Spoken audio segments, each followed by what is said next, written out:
A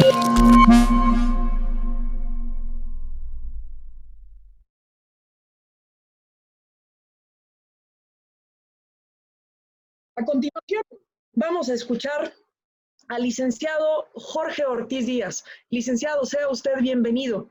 Él es egresado de la licenciatura en Economía en la Facultad de Economía con la tesis, La brecha salarial por género en México 2010-2015, un acercamiento econométrico. Egresado de la maestría en Economía en el programa de posgrado en Economía de la Facultad de Economía con la tesis Salarios y Cambio Estructural en México 1990-2015. Licenciado Jorge, bienvenido.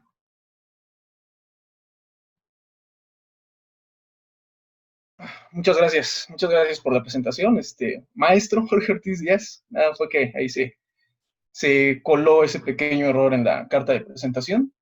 Y agradezco mucho su invitación para participar en este foro. Me han parecido muy interesantes las ponencias anteriores y me han abierto los ojos a temas que no tenía yo en consideración, pero que son indudablemente fundamentales, ¿no? Para analizar este periodo que, no solo el que vivimos, sino el que se avecina, ¿no? Que es un poco el tema de mi presentación, que a continuación vamos a dar. Si podemos poner la presentación de PowerPoint, por favor.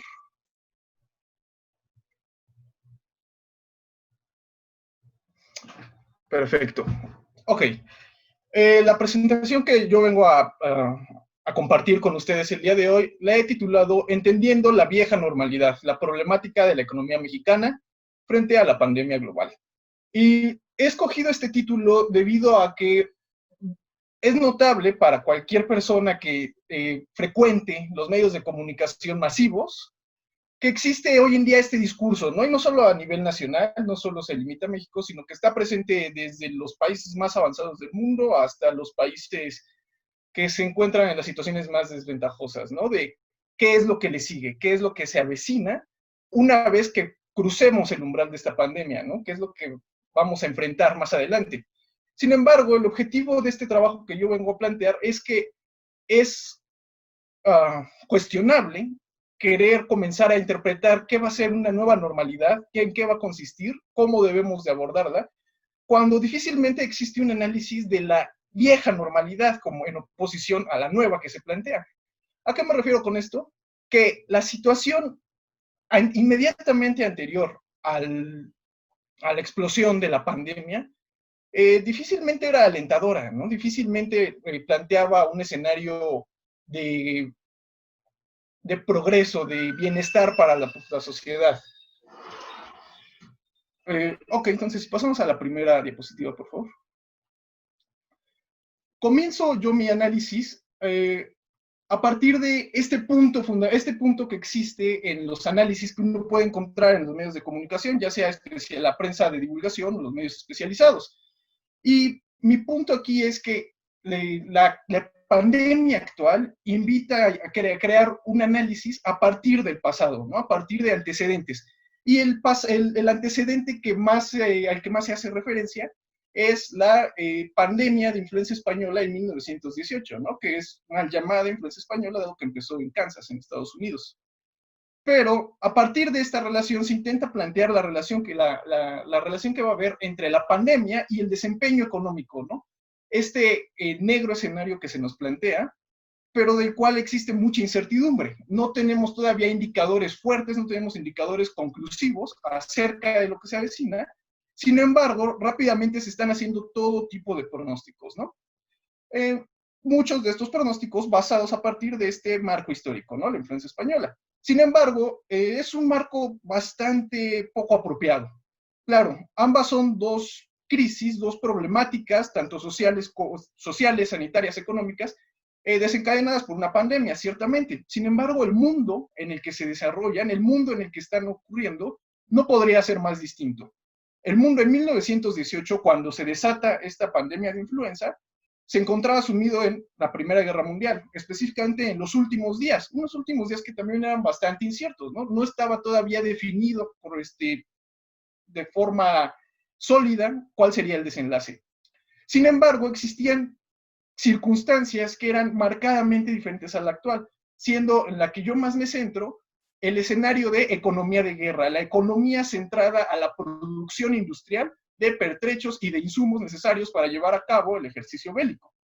Sin embargo, esta guerra se caracterizaba por una fuerte actividad económica. Esta pandemia se caracterizaba por una fuerte actividad económica, actividad que de hecho impulsó el crecimiento dentro de este escenario de guerra. El crecimiento del Producto Interno Bruto mundial durante este periodo ha sido estimado de un 8%, entre 8 y 9%, lo cual nos pone en perspectiva con la situación económica actual. Hay que preguntarse, ¿la economía actual se basa en una fuerte actividad industrial que produce crecimientos del 8%? Segura, definitivamente no, son situaciones muy distintas. ¿Por qué? Porque hoy en día nos encontramos en una economía postindustrial globalizada con un marco económico basado, como todos nosotros sabemos, en el modelo neoliberal. La siguiente diapositiva, por favor. Este mundo es muy, muy distinto al mundo de 1918, al mundo de la pandemia de influencia española. En primer lugar, porque ha sido fuertemente alterado por el proceso de globalización contemporánea. El proceso de globalización que ha caracterizado a la producción capitalista y al sistema económico mundial desde aproximadamente los años 70 del siglo pasado. Este sistema globalizado ha llevado a una fuerte conexión entre todos los países del mundo. Ya no se trata solo de regiones, ya no se trata de países que establecen su propio sistema económico, sino que en cambio nos pone en un contexto de problemas económicos, políticos y ambientales comunes. Ya no existe esta situación de que un problema que afecta a un país, por más lejano que sea, es indiferente a otros países. Hoy en día, la más pequeña perturbación puede llevar a efectos notables en un país que no tiene relación económica directa con otro. De esta forma, bajo este sistema globalizado es que se han establecido estas cadenas globales de valor, es decir, todos estos encadenamientos productivos encaminados a satisfacer los masivos niveles de consumo que caracterizan a la economía contemporánea. ¿Esto qué significa? Que ya no existen procesos enclavados en una sola delimitación geográfica. Ya no, la producción industrial de México no está destinada simplemente a satisfacer el consumo de México, ni tampoco el consumo de su cliente más cercano, Estados Unidos. La producción industrial de Vietnam no está destinada a satisfacer únicamente a Vietnam, sino que son cadenas productivas encaminadas a la creación de numerosos insumos que se transportan por todo el mundo y que concluyen en la formación de bienes de consumo final, ¿no? De esta forma es que vemos una integración que abarca a todo el mundo, lo cual configura este escenario de fuerte interconexión económica y vulnerabilidad ante todo tipo de cambios y de perturbaciones, sin importar la lejanía o cercanía de un país. En este contexto, México se inserta en el comercio mundial a partir de la década de los 80 y adquiere una especialización fuertemente centrada en la manufactura. Sin embargo, no es una manufactura del tipo que esperaríamos de una nación industrializada, ¿no? De bienes con un alto contenido de inversión y desarrollo, con fuertes cadenas productivas que los respaldan al interior del país, sino que en cambio es una especialización manufacturera parcial. Es decir, se especializa en la producción de bienes intermedios y con muy bajo contenido de valor agregado. Es este famosísimo régimen de las maquilas, ¿no? Una producción que si bien se caracteriza en las estadísticas como de alta tecnología o de medio nivel tecnológico, en realidad consiste en tomar insumos provenientes de otro país, de hacer una pequeña transformación de ellos, normalmente un proceso de empaque o de ensamblaje que no requiere grandes cantidades, una gran densidad de capital, y reexportarlo hacia dónde, hacia países donde se continuará el proceso de producción a partir de procesos más complejos o será consumido, ¿no? Entonces, siguiente diapositiva, por favor. Es en este contexto económico, en esta situación en la que México está enclavado, a partir del cual se va a enfrentar a la problemática actual. Y la problemática actual, como ya lo he mencionado, es una problemática gemela. ¿Por qué? Porque si bien lo que a todo el mundo le preocupa, lo que todo el mundo ve en la primera plana de los periódicos, de los medios, es la inminencia de esta crisis sanitaria, ¿no? La cantidad de muertos, la cantidad de infectados, qué país lleva más muertos, qué país lleva menos muertos, qué país está creciendo, qué pues está haciendo en el lugar X o en el lugar Y. Sin embargo, persiste esta dimensión detrás de esta preocupación sanitaria respecto al porvenir económico. ¿Qué va a pasar? Se acerca una crisis. ¿De qué magnitud va a ser la crisis? Existe incluso un optimismo, ciertamente poco fundado, poco fundamentado, que espera que la crisis que se acerca sea una crisis rápida, que sea una crisis con una recuperación pronta y que nosotros podamos regresar a la normalidad. ¿A qué normalidad? A la situación en la que estábamos al principio de este año, ¿no? Antes de que se desencadenara la pandemia.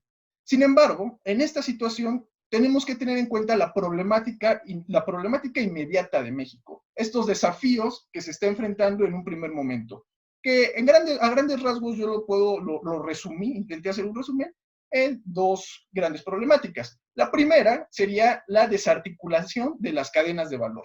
Estas cadenas en las que México se ha insertado y de las cuales depende para obtener magros resultados de crecimiento económico, ahora se encuentran ante un importante desafío. ¿Por qué? Porque una vez que pase la pandemia, una vez que se logre controlar, independientemente de si se haga o no se haga, se espera que todo pueda regresar a la normalidad, que esos empleos nos estén ahí esperando, que esas maquinarias sigan funcionando de la misma forma, que esas instalaciones se encuentren ahí tal como se dejaron. Y esto es una idea que va a ser decepcionante, ¿no? ¿Por qué?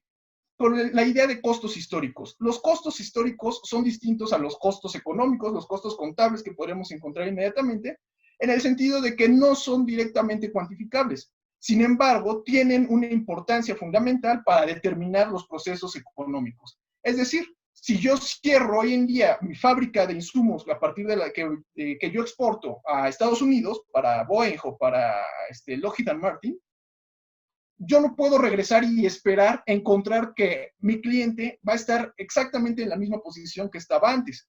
De la misma forma, yo tengo, las empresas tienen una cantidad de obligaciones y de costos que deben de cubrir que simplemente ante una interrupción en la actividad van a ser imposibles de enfrentar.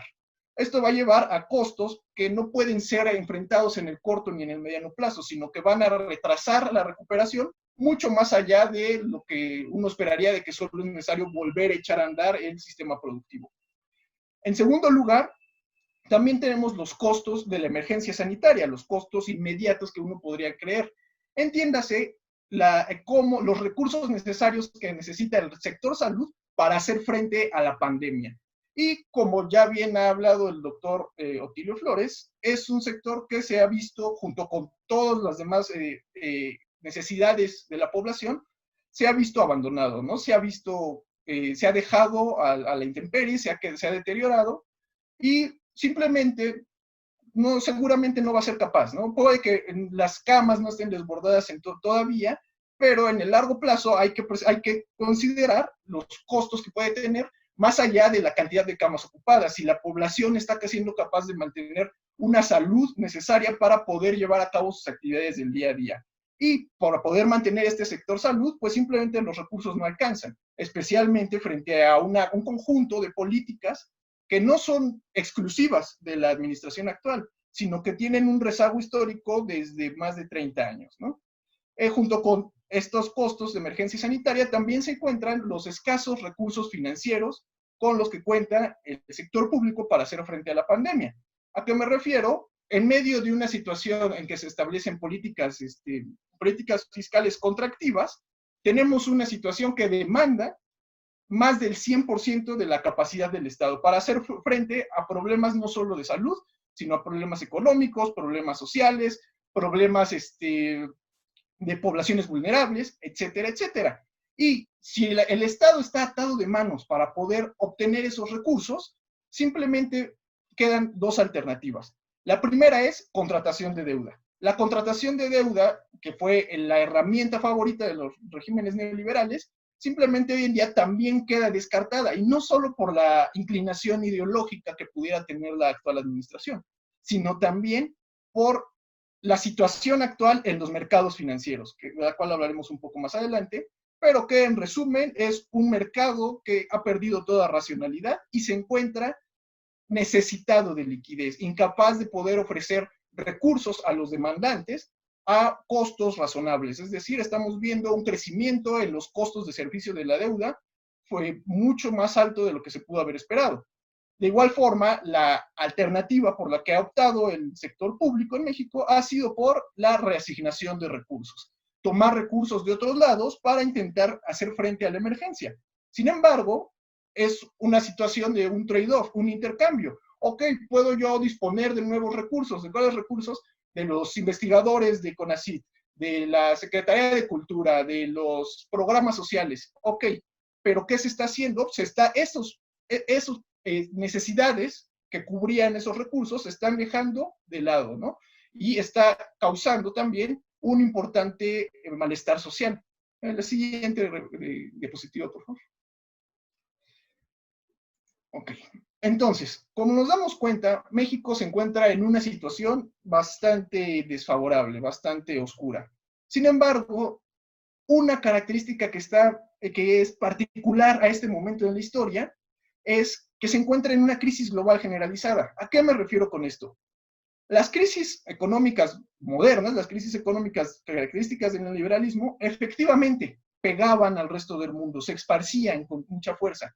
Sin embargo, era posible limitar la mayoría de su impacto. El grueso de su impacto tendía a centrarse en un conjunto de países o en un país en particular, donde usualmente era donde explotaba la crisis. De esta forma, nosotros podemos ver ejemplos en que la crisis se desató y afectó a gran parte del mundo. Sin embargo, la mayor parte de la carga de esta crisis fue concentrada. Por ejemplo, el efecto tequila en 1995, la crisis asiática, que se limitó a los países de Asia-Pacífico, la burbuja .com, que realmente tuvo mayores efectos en las economías que ya habían adoptado y habían financiarizado el sector de las tecnologías de la información, la gran recesión del 2008 y 2009, que a pesar de su gran impacto en todo el mundo, es posible notar estadísticamente que el grueso de sus efectos se centró en las naciones desarrolladas y los países semi-industrializados que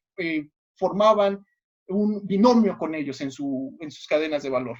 Y finalmente la crisis de la zona euro, que efectivamente alentan el crecimiento económico, lo hacen más letárgico, pero tienen su mayor peso en una zona en particular.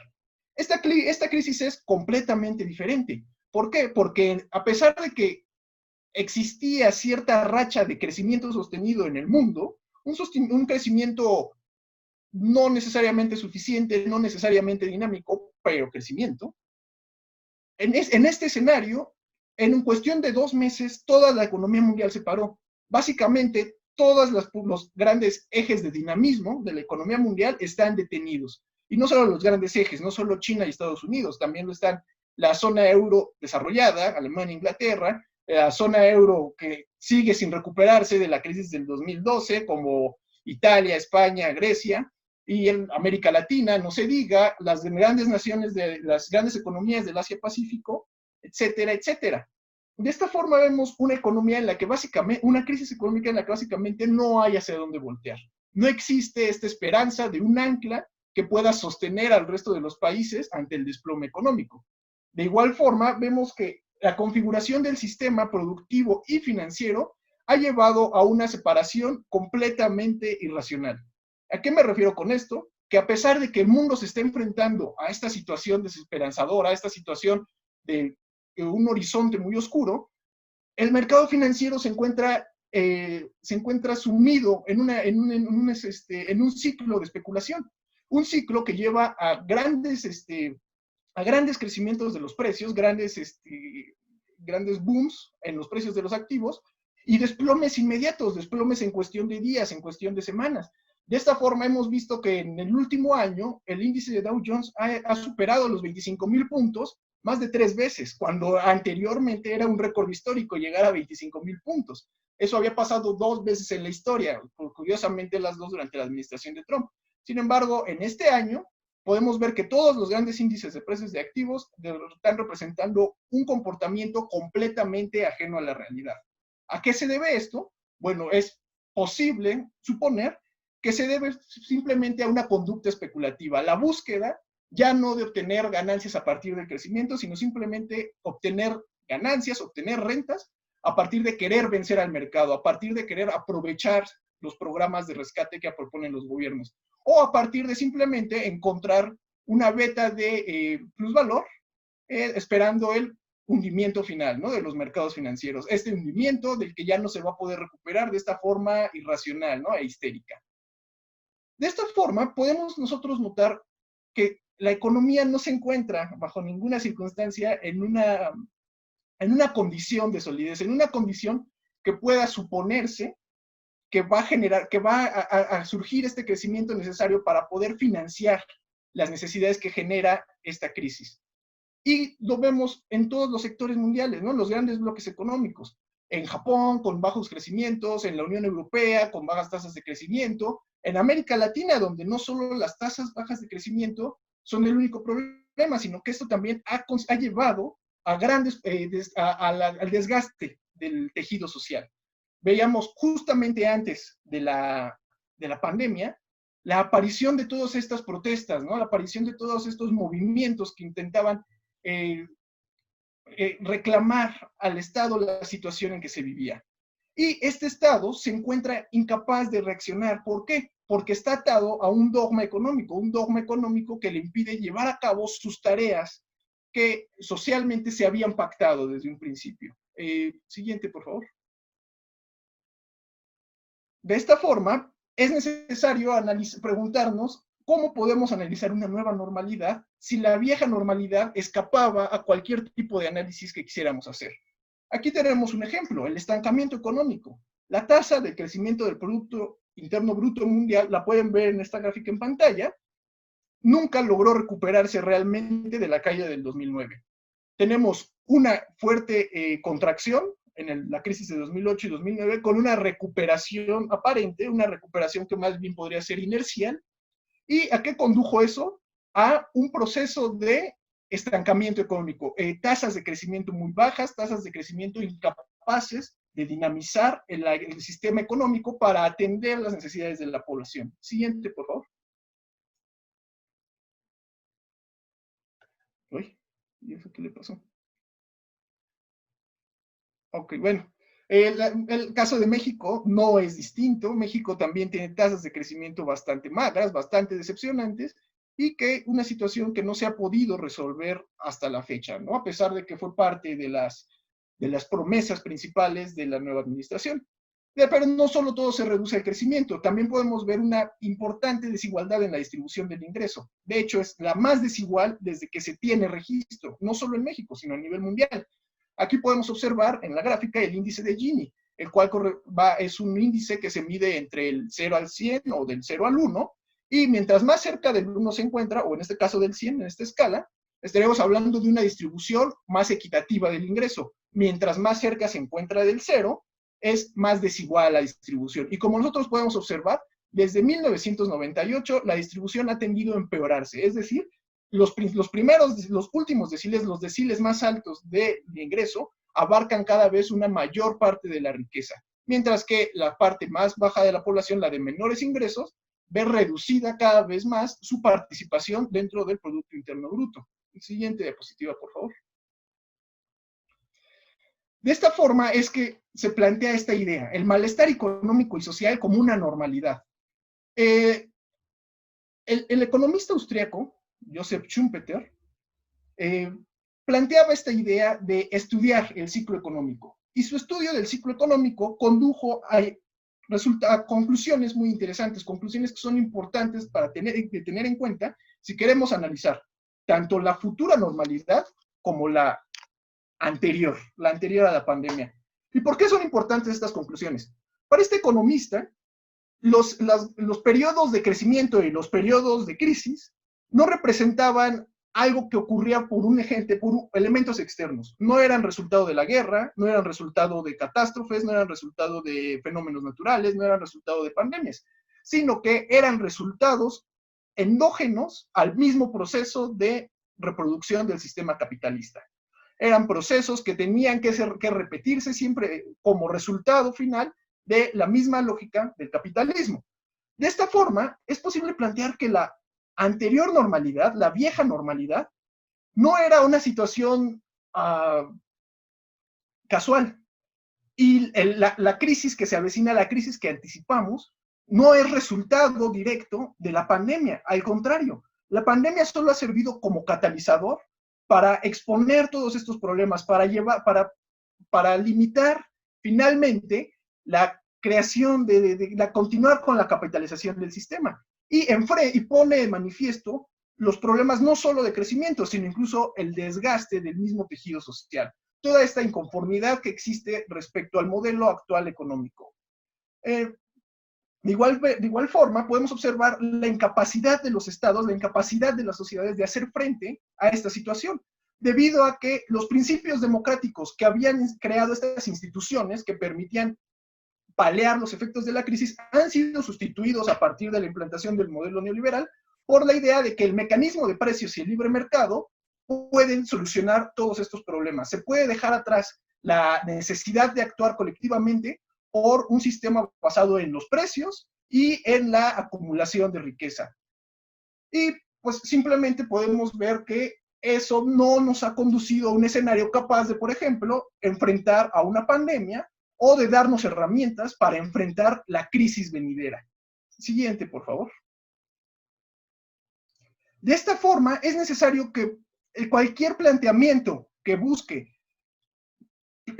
visualizar una nueva normalidad entienda los problemas que existían en la anterior normalidad, en la vieja normalidad. No podemos esperar la creación de un nuevo modelo, la creación de un nuevo escenario para desarrollar las economías nacionales y la vida en sociedad sin entender los problemas que condujeron a la situación actual, a una situación donde el desempleo es rampante y a que gran parte de la población que no sufre directamente este problema de desempleo también está sufriendo, ¿no? Grandes problemas de precarización laboral, bajos salarios, falta de acceso a todo tipo de instituciones de bienestar, retrasos en su desarrollo, incapacidad, por ejemplo, de hacerse de propiedad, incapacidad de tener una vivienda digna, incapacidad de aspirar a una jubilación, etcétera, etcétera. Entonces, no sirve plantear un proyecto inmediato, sino que tenemos que plantear un proyecto integral que